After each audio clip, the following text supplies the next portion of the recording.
Assalamualaikum warahmatullahi wabarakatuh. Perkenalkan, nama saya Dwi Lestari. Di sini saya akan menjelaskan materi perkuliahan Etika Bisnis pembahasan bab 3.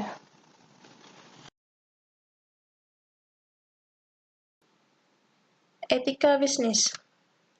Faktor-faktor atau elemen lingkungan yang memengaruhi dunia bisnis umum secara tidak langsung.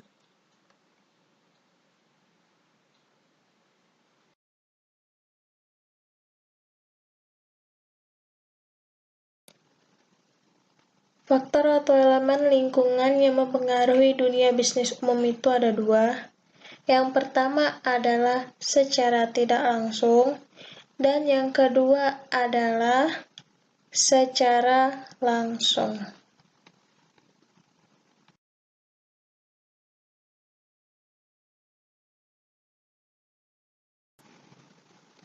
Variabel yang secara tidak langsung berpengaruh pada suatu perusahaan. Yang pertama, ada variabel sosial. Dalam variabel sosial ini ada 3 faktor. Yang pertama ada faktor demografis, seperti jumlah, komposisi, dan pertumbuhan penduduk suatu wilayah. Yang kedua ada faktor gaya hidup, seperti selera masyarakat, tren yang sedang digandrungi. Dan yang ketiga adalah faktor nilai sosial, seperti adat istiadat, norma yang berlaku, dan kebiasaan. Variabel yang kedua adalah variabel ekonomi.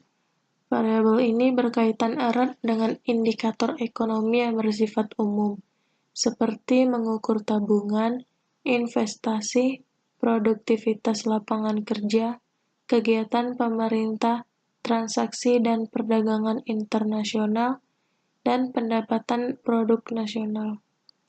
Variabel yang ketiga adalah variabel politik. Faktor-faktor yang terkait dengan kondisi atau iklim politik di suatu daerah. Dan variabel yang keempat adalah variabel teknologi.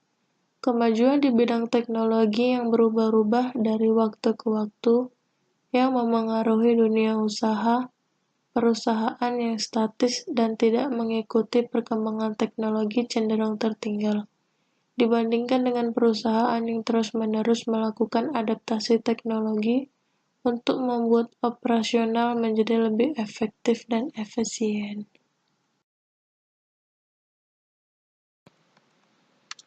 Faktor internal dan eksternal yang memengaruhi dunia usaha bisnis secara langsung. Yang pertama adalah pihak internal dunia usaha. Dalam pihak internal dunia usaha ini terdapat dua, yaitu karyawan. Dengan memiliki sumber daya manusia yang baik, akan sangat membantu dunia bisnis untuk maju.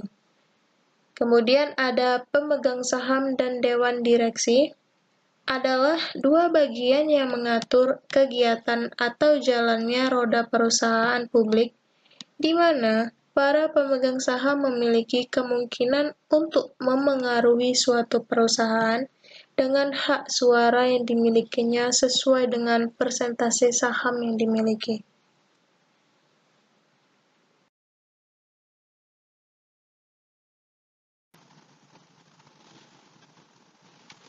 Kemudian yang kedua, ada pihak eksternal dunia usaha.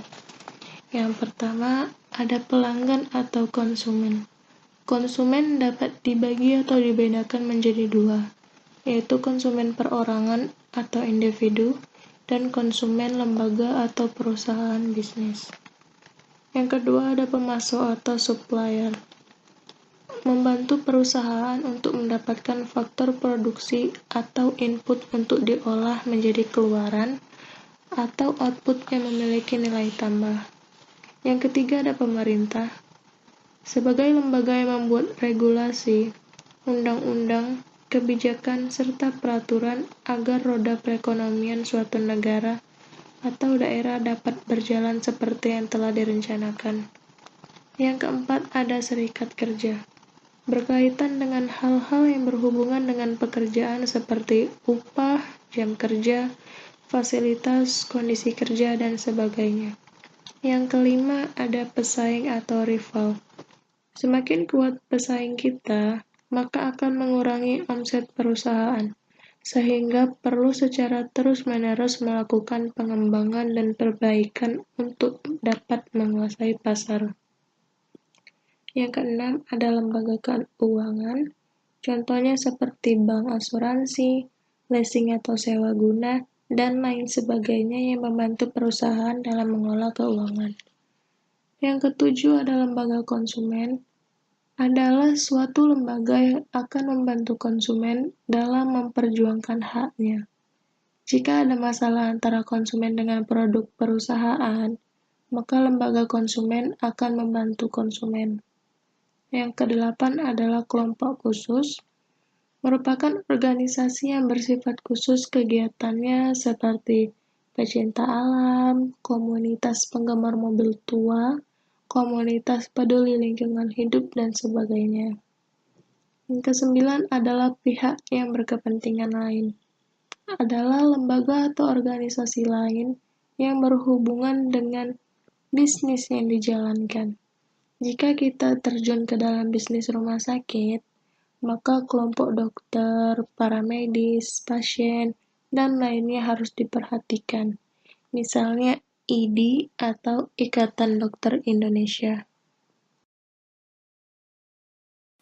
CSR, Corporate Social Responsibility, itu jangan hanya digunakan sebagai slogan.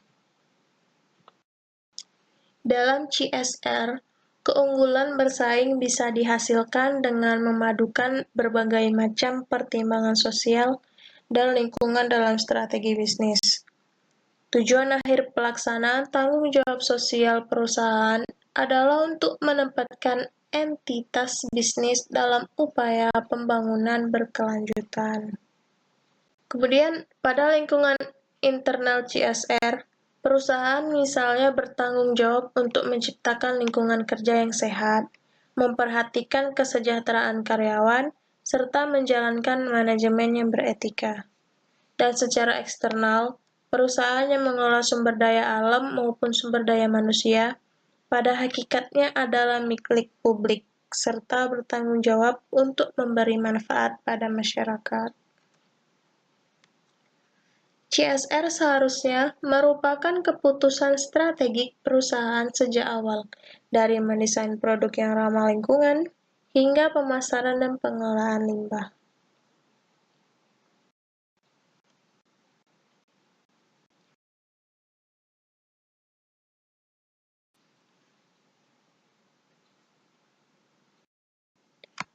Ketergantungan pada lingkungan.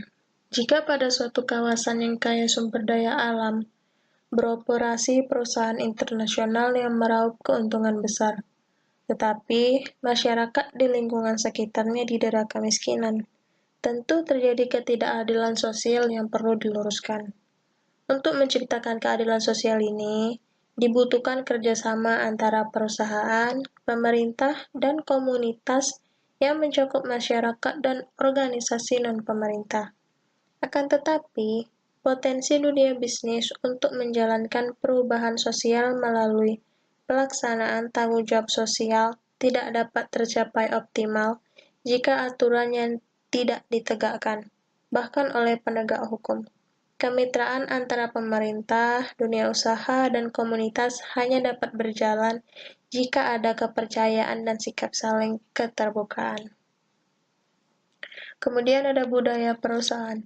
Budaya perusahaan adalah nilai-nilai pokok yang menjadi inti dari falsafah bekerja dalam organisasi, yang membimbing seluruh karyawan dalam bekerja sehingga perusahaan akan mencapai sukses dalam usahanya.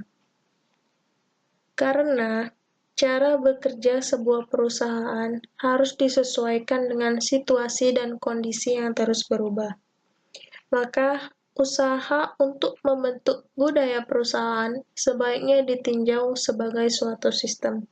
Timbal balik sebaiknya diperoleh secara berkala guna meninjau kembali kecocokan dari asumsi-asumsi semula dan menyesuaikan tindakan selanjutnya. Sejumlah langkah yang dapat ditempuh dalam membentuk dan memelihara budaya perusahaan. Yang pertama adalah usaha mengenali, menemukan, menyadari, dan menguraikan budaya perusahaan yang di-built-in di dalam organisasi. Yang kedua, menetapkan sasaran-sasaran yang jelas dan dapat diukur. Budaya disiplin, a culture of discipline. Disiplin itu terbagi 3. Yang pertama ada disiplin karyawan. Disiplin karyawan adalah budaya kerja karyawan di perusahaan tersebut dalam melakukan tugas dan tanggung jawabnya tanpa harus tergantung dengan hierarki kerja. Jika dengan disiplin yang dimiliki dapat mengantisipasi atau menyelesaikan tugas dengan baik. Yang kedua ada disiplin berpikir.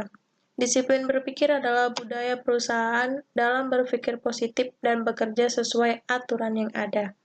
Yang ketiga adalah disiplin tindakan. Disiplin tindakan adalah budaya perusahaan pada karyawannya untuk melakukan kegiatan atau tindakan sesuai dengan norma, aturan yang ada sehingga tidak perlu setiap saat adanya kontrol yang berlebihan dalam perusahaan.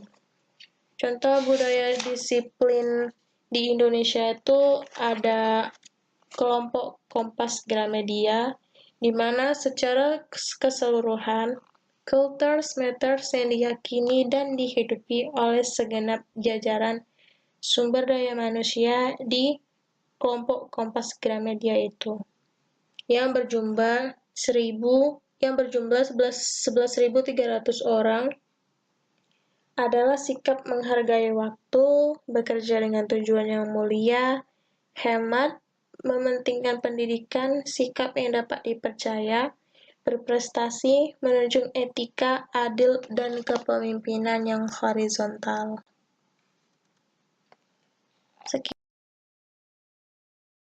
Demikian presentasi saya. Apabila ada kurang, mohon dikoreksi. Terima kasih.